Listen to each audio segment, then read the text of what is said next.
Ufunuo 13:1-18.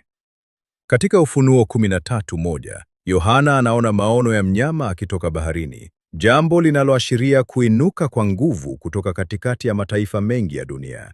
Bahari hapa si maji tu, bali ni ishara ya umati wa watu na mifumo ya dunia. Na mnyama huyu mwenye pembe 10 na vichwa 7 anaonyesha utawala wenye nguvu nyingi, mamlaka pana na muungano wa falme au tawala mbalimbali, huku majina ya makufuru yakionyesha wazi kwamba mfumo huu hautamheshimu Mungu, bali utajitukuza na kujipa utukufu unaostahili Mungu pekee.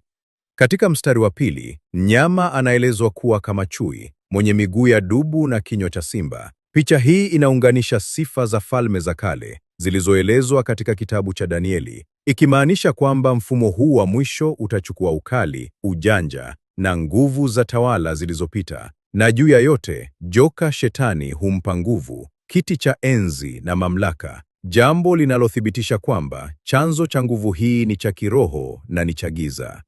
Katika mstari wa 3, tunaona moja ya vichwa vya mnyama kana kwamba kilijeruhiwa vibaya, lakini kikapona, na jambo hili linawashangaza watu wa dunia nzima. Wakamfuata mnyama kwa mshangao. Hii inaonyesha jinsi ulimwengu utakavyovutiwa na kurejeshwa kwa nguvu iliyokuwa imeanguka, na watu wengi watavutiwa na mafanikio au muonekano wa nguvu bila kutambua chanzo chake halisi. Katika mstari wa 4, watu wanamwabudu joka kwa sababu alimpa mnyama mamlaka, na pia wanamwabudu mnyama wakisema, ni nani aliye kama mnyama huyu? Hapa tunaona kupotoshwa kwa ibada, ambapo badala ya kumwabudu Mungu, wanadamu wanainua na kuabudu mfumo wa dunia, bila kutambua kuwa nyuma yake kuna Shetani. Hii ni onyo kwamba ibada inaweza kupotoshwa kwa njia ya hila, kupitia nguvu za kisiasa au kijamii. Katika mstari wa 5 na 6, mnyama anapewa kinywa cha kusema maneno ya majivuno na makufuru dhidi ya Mungu, jina lake, maskani yake na wale wakaao mbinguni, na anaruhusiwa kufanya hivyo kwa muda maalum wa miezi 42. Hii inaonyesha kuwa hata nguvu za uovu zina mipaka iliyowekwa na Mungu, na kipindi hiki ni cha dhiki ambapo uovu utaonekana kushamiri, lakini si milele. Katika mstari wa 7, mnyama anaruhusiwa kufanya vita na watakatifu na kuwashinda kwa nje, na pia anapewa mamlaka juu ya kila kabila, jamaa, lugha na taifa. Hapa tunaona mateso ya waamini na jinsi dunia nzima itakavyokuwa chini ya ushawishi wa mfumo huu, lakini ushindi huu ni wa muda na wa nje tu, si wa kiroho.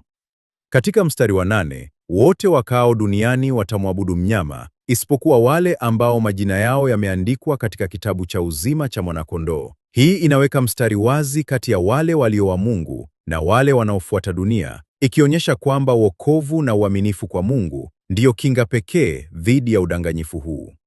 Katika mstari wa 9 na 10, kuna wito wa kusikia na kuelewa, pamoja na onyo kwamba wale wanaopeleka wengine utumwani wataenda utumwani, na wauaji watauawa kwa upanga, na ndipo panapohitajika uvumilivu na imani ya watakatifu. Ujumbe hapa ni kwamba haki ya Mungu itasimama, na waamini wanapaswa kudumu bila kulipiza kisasi, bali kumtumaini Mungu.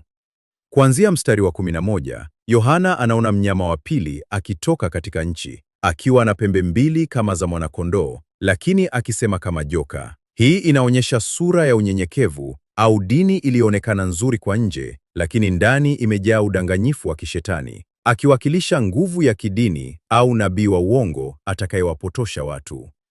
Katika mstari wa 12, mnyama huyu wa pili anatumia mamlaka yote ya mnyama wa kwanza mbele yake na kuifanya dunia imwabudu mnyama wa kwanza, akionyesha ushirikiano kati ya nguvu za kisiasa na kidini katika kupotosha wanadamu.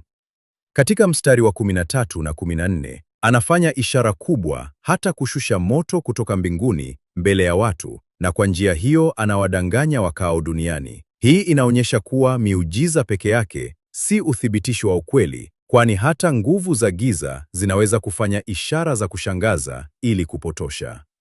Katika mstari wa 15, anapewa uwezo wa kuipa sanamu ya mnyama uhai ili iweze kusema na kusababisha wale wote wasiomsujudia mnyama kuuawa. Hapa tunaona kiwango cha juu cha udhibiti na mateso, ambapo ibada ya uongo inalazimishwa kwa nguvu. Katika mstari wa 16 na 17, watu wote, wakubwa kwa wadogo, matajiri na maskini, wanapewa chapa katika mkono wa kuume au katika vipaji vya nyuso zao, na hakuna anayeweza kununua au kuuza bila alama hiyo. Hii inaonyesha mfumo wa kiuchumi unaodhibitiwa kikamilifu, ambapo maisha ya kila siku yanategemea utii kwa mfumo huo, na pia ina maana ya kujitoa kabisa kwa mfumo wa dunia, kwa mawazo, kichwa, na matendo, mkono.